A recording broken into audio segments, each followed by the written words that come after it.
Good morning, students. After leaf, the next organ which we have to study are inflorescence. So, inflorescence are the arrangement of flower on the floral axis, or in simple I can tell you, cluster of flowers arranged on a stem. Or these are the specialized stalk which has number of flowers. A bunch of flowers together, you call it as inflorescence. So presence of inflorescence is a characteristic features of many angiosperm, but in some cases a solitary flowers are seen at the apex of the main stem.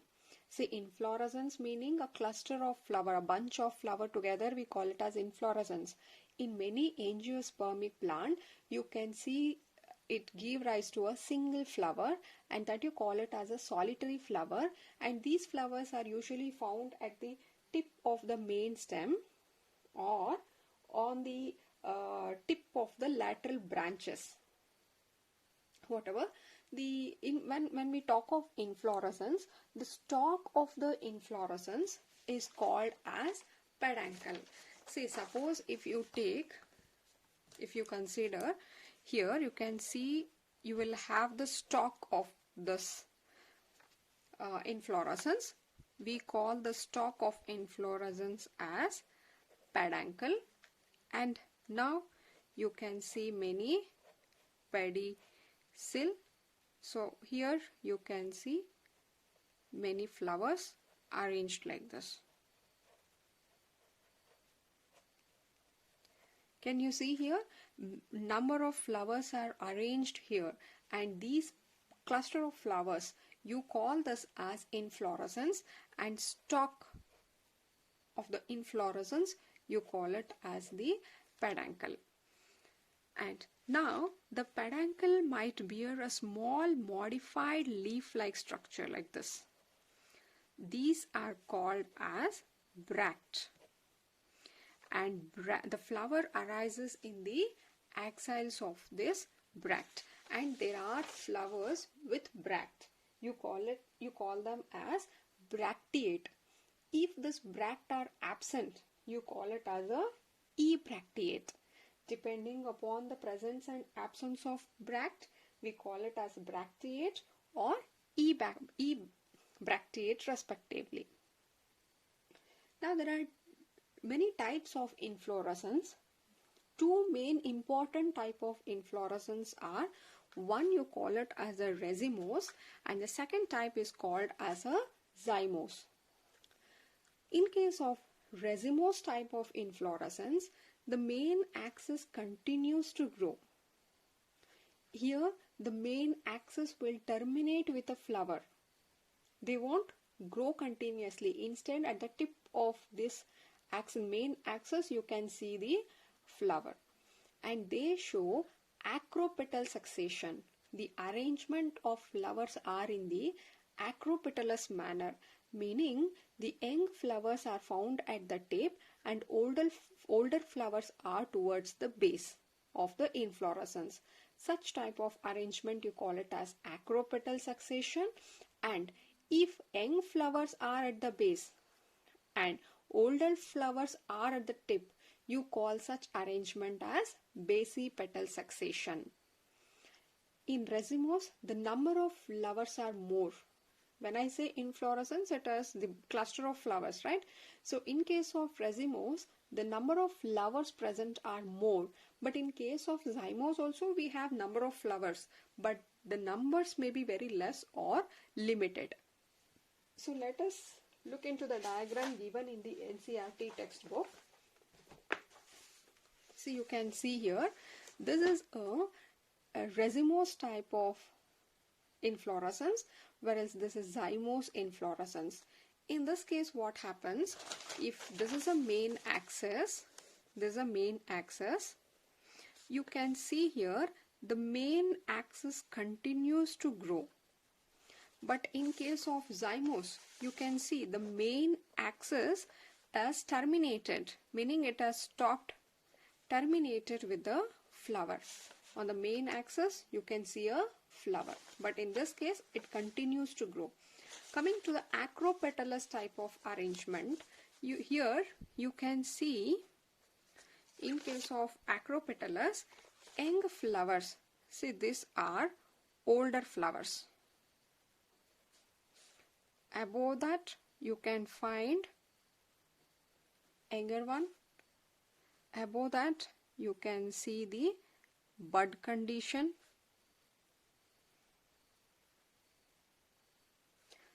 See here, this is the youngest flower and this is the older flower. Older flower is towards the base and young flowers is towards the tip.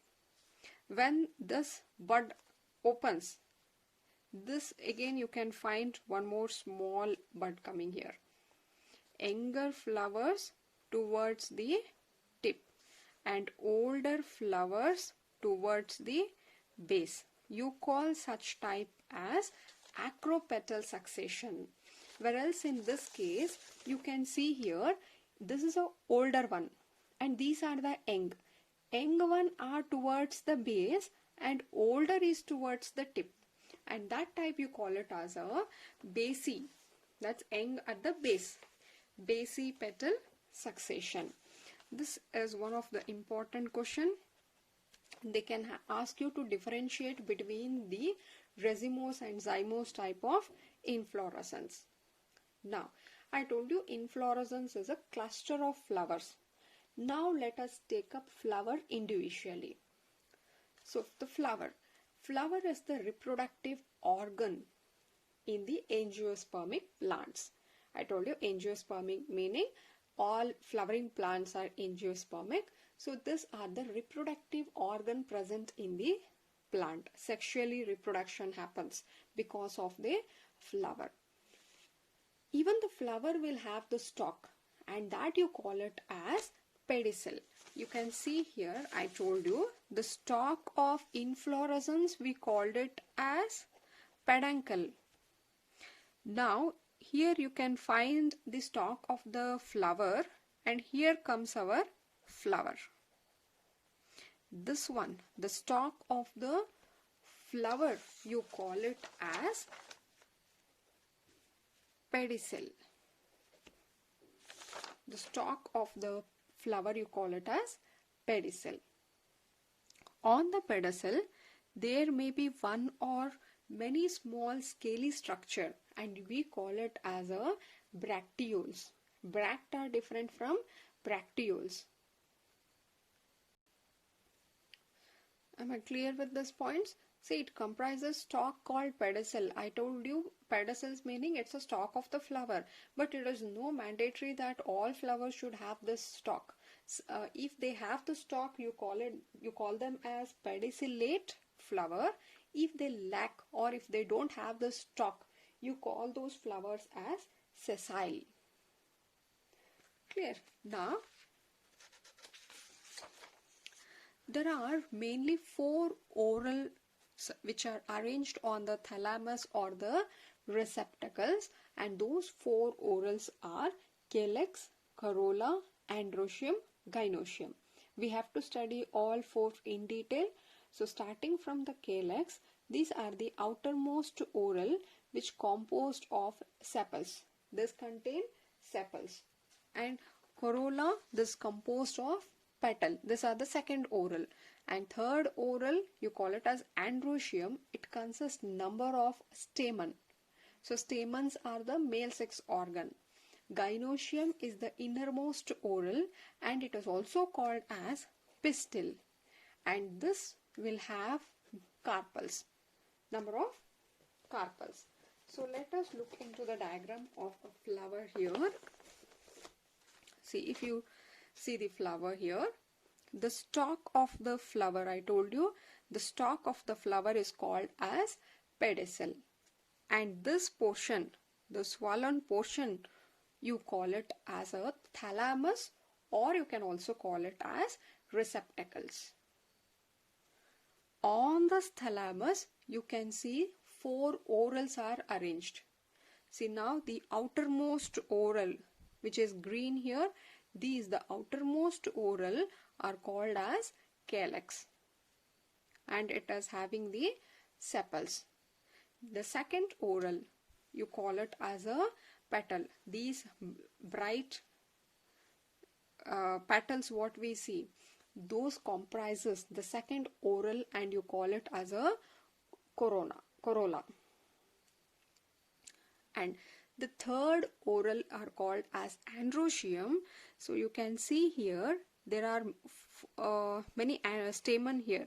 Each stamen, this is one stamen, each stamen will have this filament and a lobed structure, we call it as an anther, and these together you call it as a stamen. And this is one more stamen, this is a third stamen, fourth stamen. So all these stamen together you call it as an androecium. And coming to the gynoecium or a pistil, the innermost one, and this is called as a pistil. You can see pistil will have three portions, that is the stigma, the style and the ovary, and together you call it as a carpel. In a flower there can be a single carpel or many carpel. They might be free or fused. We will discuss all that later, but now understand that the four orals is one calyx, the second one corolla, third it is androecium, and fourth is gynoecium. Talking of perianth, when calyx and corolla are not able to distinguish, when we can't distinguish calyx and corolla, sometimes in a flower they are present together. Calyx and corolla are present together and you call it as the perianth. Out of these four, the calyx and corolla are non-essential oral. You call them as non-essential oral, or you will also call them as accessory oral, because they are not involved in the reproduction.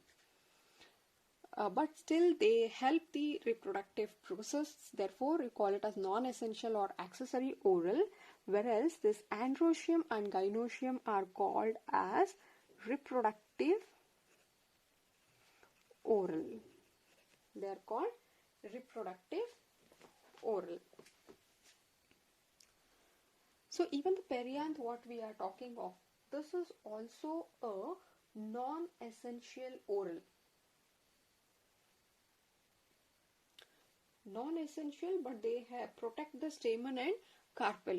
So now here you know stamen and carpel, here both of them are essential oral because they are directly involved in the reproduction. These don't involve directly in the reproduction, but still they are necessary for reproduction, so you call them as an accessory oral. Now talking of symmetry of the flower, there are mainly two types: actinomorphic flower, radial flowers, which we have talked in case of animal symmetry. We call it as a radial symmetry, remember? So same, we call it as actinomorphic flower. So and it is represented by the symbol plus mark here. Actinomorphic meaning when a flower is able to cut into two halves. If I say symmetric, meaning it has to be cut into two equal halves. It can be cut into two equal or identical halves in any vertical plane passing through them. You call it as actinomorphic flower. Whereas in case of zygomorphic flower, the flowers can be divided or cut into two equal halves only in one particular plane. That is called as zygomorphic, and it is represented by this symbol. So let us see example. Suppose if flower is this way,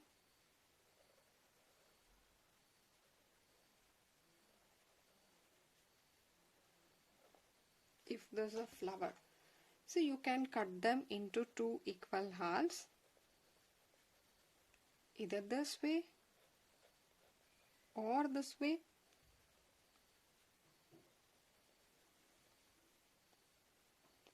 If it is divided into two equal halves in any particular plane, you call it as an actinomorphic type of flowers, and those flowers here let us take, if one petal is enlarged and there is the second and third petal like this, and if it is a fourth petal. In this case what happens, you can cut them into two equal halves in only one plane. That is, only this way you can make it into two identical halves. If you cut in this way, you don't get identical halves.